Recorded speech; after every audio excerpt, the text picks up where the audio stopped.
My sister stole $115,000 from me to pay debts in Splurge, then shamelessly called me a burden.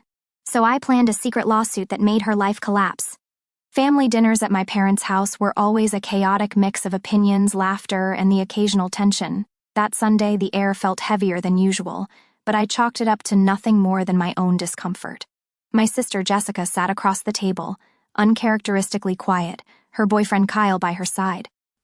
Jessica had always been the more outspoken one, so her subdued demeanor was a rare sight. I noticed she'd recently gotten a new phone, top of the line, better than anything I could afford. It struck me as odd since she'd been complaining about financial difficulties just a few weeks ago. I had no idea that this dinner would turn into a public spectacle. We were halfway through the meal when Kyle, oblivious to the undercurrents, casually asked, "Hey, has anyone seen Jessica's old cell phone? She won't shut up about this new one." The table fell silent, forks floating in the air. Jessica looked up, her face instantly flushed. I felt my stomach twist. Instinct, I guess. She laughed a little too casually and said, "Oh yeah, it's gone. I got rid of it. Had to upgrade, you know." Mom raised an eyebrow. "I thought you were broke, Jessica." Jessica shrugged. "It's taken care of now. Things are better." Kyle wasn't done. "Wait, wasn't it just last week that you said you were drowning in debt?" "What changed?" Jessica's face hardened. She looked right at me and said, "Well, I found a solution." It took me a second to process the sharpness of her tone. "What does that mean?" I asked, feeling a knot form in my chest. She smiled, like it was all a joke. "I mean, you didn't use some money in your savings account, did you? That car you're saving for can wait?" The room froze. My money, my savings, $115,000 I'd worked overtime for, every penny earmarked for my dream car. "What are you talking about?" I demanded. My voice wasn't loud, but I could feel the tension radiating from me. Jessica rolled her eyes, as if I was the unreasonable one. "Look, it's not a big deal. I took care of it. You should have helped me when I asked, but no, you couldn't spare anything, so I borrowed it. Call it family redistribution or whatever. You'll survive." I could barely think. Mom gasped, and Dad mumbled something under his breath. Kyle looked horrified, like he wanted to sink into his chair. I stared at Jessica, trying to comprehend her audacity. "You stole $115,000 from me, and you think it's no big deal?" She didn't even flinch. "You're always whining about how hard you work, but you don't even contribute to the family. You're just a burden." The words hit me like a slap, but the anger boiling inside me kept me calm. I wasn't going to let her get away with this. Not this time. And that's how it all started. The room erupted into chaos. My mom started screaming, my dad demanded that Jessica explain herself, and Kyle just stared at his plate, probably wishing he was somewhere else. Meanwhile, I sat there, fists clenched, staring at Jessica like I didn't even know who she was. She didn't even look sorry. If anything, she looked annoyed, like we were making too big a deal out of her stealing 15 grand. I could feel my blood boiling, but I kept my voice calm when I spoke again. "You stole my money to pay off your debts and buy a new phone? Seriously?" Jessica shrugged, like it was obvious. "Yeah, I had bills piling up. You don't understand the pressure I was under. And by the way, I've done more for this family than you ever did." That was it. I stood up so fast my chair scraped the floor loudly. "I can't believe you're trying to justify this. You're crazy if you think I'm just going to let this go." She crossed her arms. "What are you going to do, cry about it, sue me?" Everyone fell silent again. Jessica smiled, but I could see a flicker of uncertainty in her eyes. She didn't think I was actually going to do anything. I turned to my parents. "You knew about this?" My mom looked horrified. "Of course not, Jessica. How could you?" Jessica scoffed. "Oh, don't act so shocked, Mom. He's always complaining about how much he's saving like it's some great accomplishment. I just used it for something important." My father stood up and pointed at her. "Important? A new phone is important, Jessica? That's stealing." She rolled her eyes again. "Fine, whatever. I'll pay him back." I laughed bitterly. "With what? You were broke a week ago, Jess. Do you even have a plan, or are you just going to wait for me to save up again and take that too?" Jessica didn't answer. She just looked away, and for a moment, I thought I saw guilt flicker across her face, but it was gone in an instant, replaced by the same arrogant smirk. Kyle, who hadn't said a word during the whole thing, finally spoke up. Maybe we should go. This is getting kind of intense." Jessica grabbed her purse. "Yeah, good idea. This whole thing is ridiculous." She turned to me as she got up. "You're so dramatic. I'll get you your money eventually, okay? Chill out." Before I could say another word, she and Kyle walked out. The front door slammed and I was left standing there, seething. My mom tried to calm me down, saying that Jessica would come to her senses, but I wasn't buying it. She'd stolen from me, humiliated me, and then had the nerve to call me a burden. If she thought I was going to let that go, she was dead wrong. I made a decision that night. I wasn't going to wait for Jessica to come to her senses. I was going to get my money back, one way or another, even if it meant taking her to court. I spent the entire night seething. Sleep wasn't an option. My mind kept circling back to Jessica's smug face, her casual admission, and the way she'd brushed it all off like I was the unreasonable one. By morning, I'd made up my mind. If Jessica was going to pretend that stealing wasn't a big deal, I was going to make it one. The first thing I did was go through my bank accounts. Sure enough, $115,000 was gone. The transfer wasn't even subtle. It had gone straight into Jessica's account. She didn't even try to hide it. I saved screenshots of everything and started making a list of expenses tied to the money, car payments I couldn't make, bills I had to juggle, the savings goal I'd been working toward for months. Next, I called her. "Hello?" She answered, her tone casual, as if nothing had happened. "We need to talk," I said. "Now what?" She groaned. "I didn't bother with pleasantries. You have two choices. Either you return every cent of my money today, or I'll take legal action. Your choice." She laughed, really laughed. "Oh, come on, you can't be serious. You're not going to sue your own sister.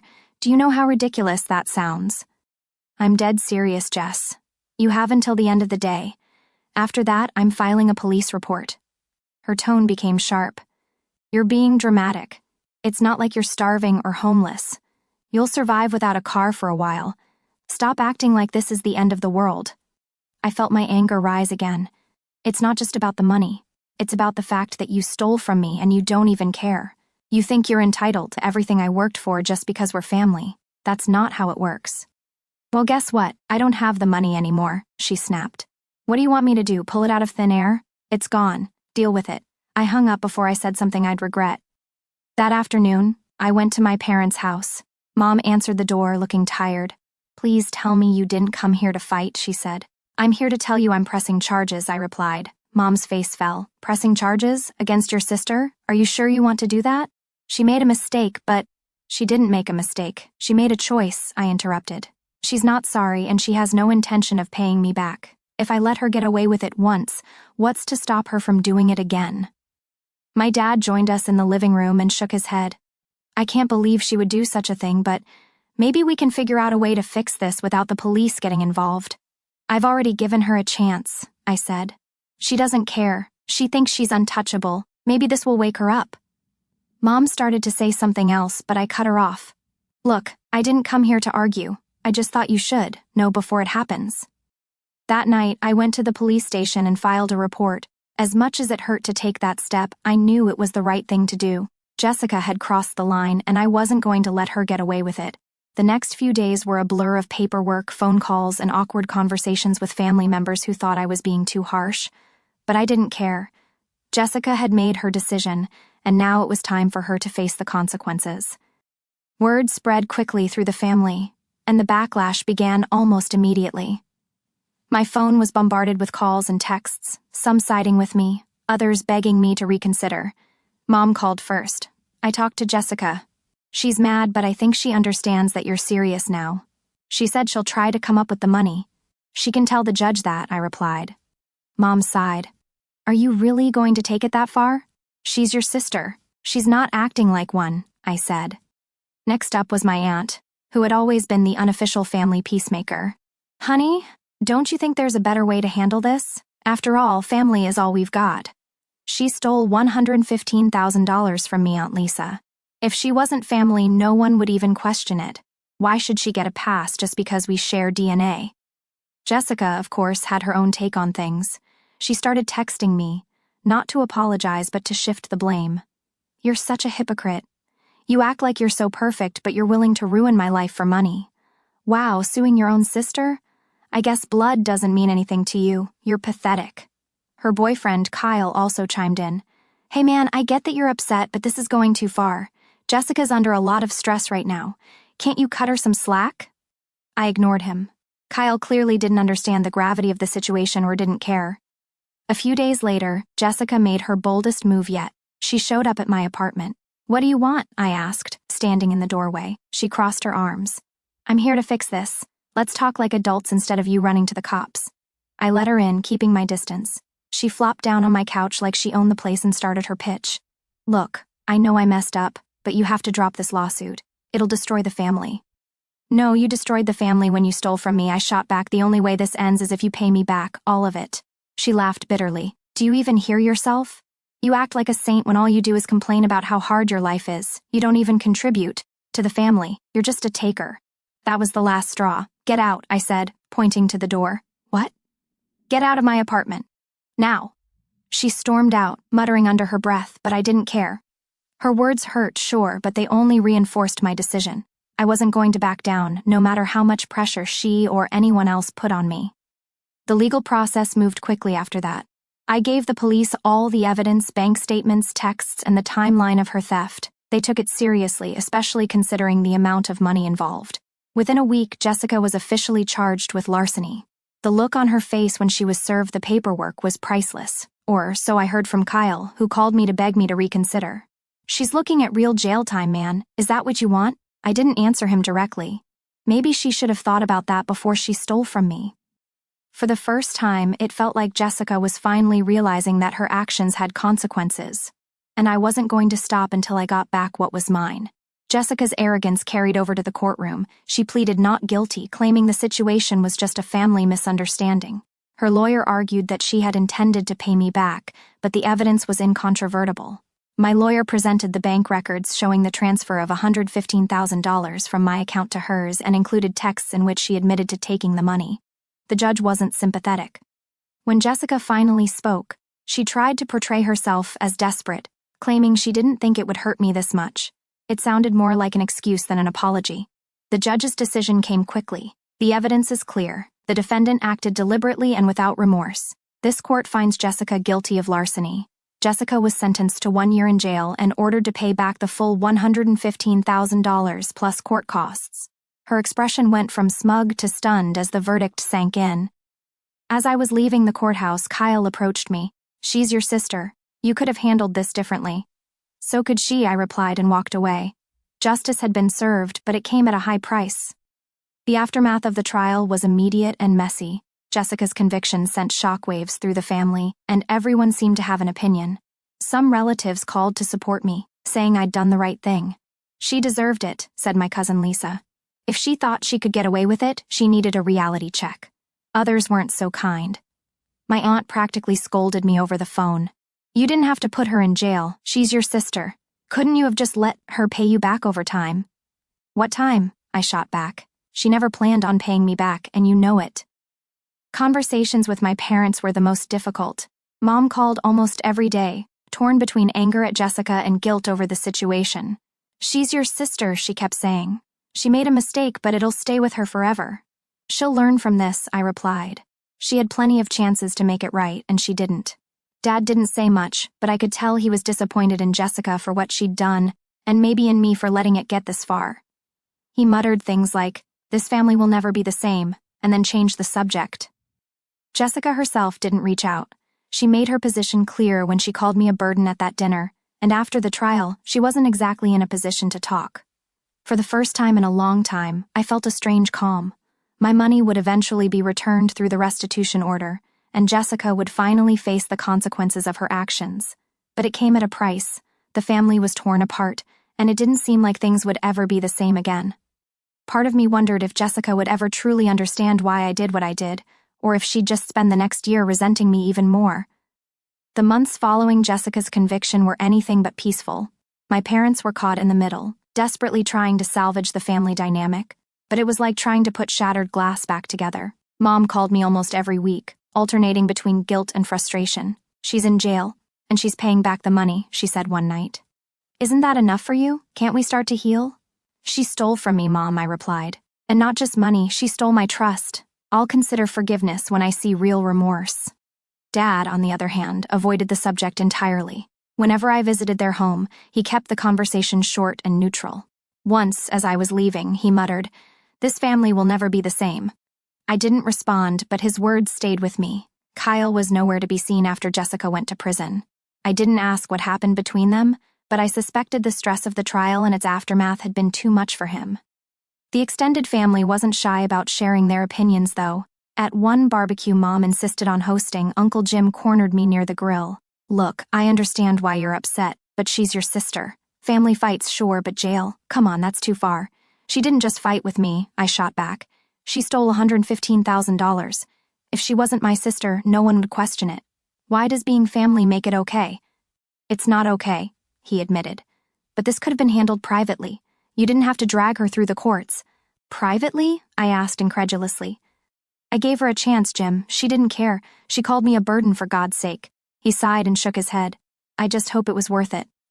Conversations like this happened often.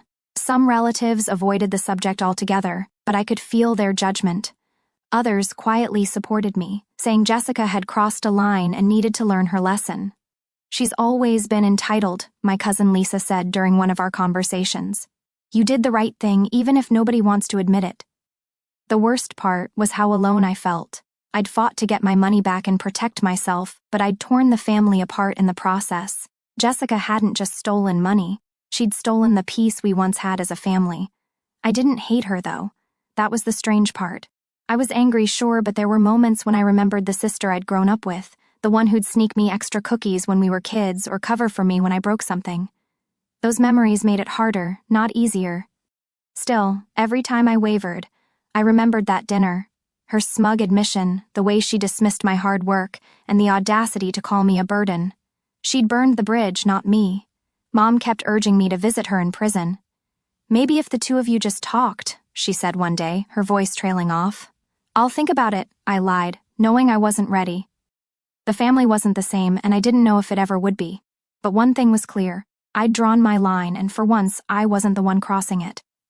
Months passed, and the tension in the family showed no signs of abating. Jessica served her time, and I slowly got my life back on track.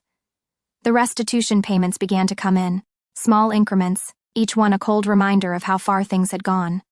Then, one day, out of the blue, I received a letter from Jessica. I stared at the envelope for a long time before opening it. Her handwriting, usually neat and bold, was shaky. "Evan," it began, "I've had a lot of time to think about this. I know you probably don't want to hear from me, and I don't blame you. I didn't just steal your money, I betrayed you, and I made things worse by doubling down instead of admitting it. You didn't deserve any of this." I stopped reading for a moment, trying to process the unexpected sincerity. She continued, "I was angry at you, but mostly because it was easier than admitting I was wrong. Sitting here, I can't pretend anymore.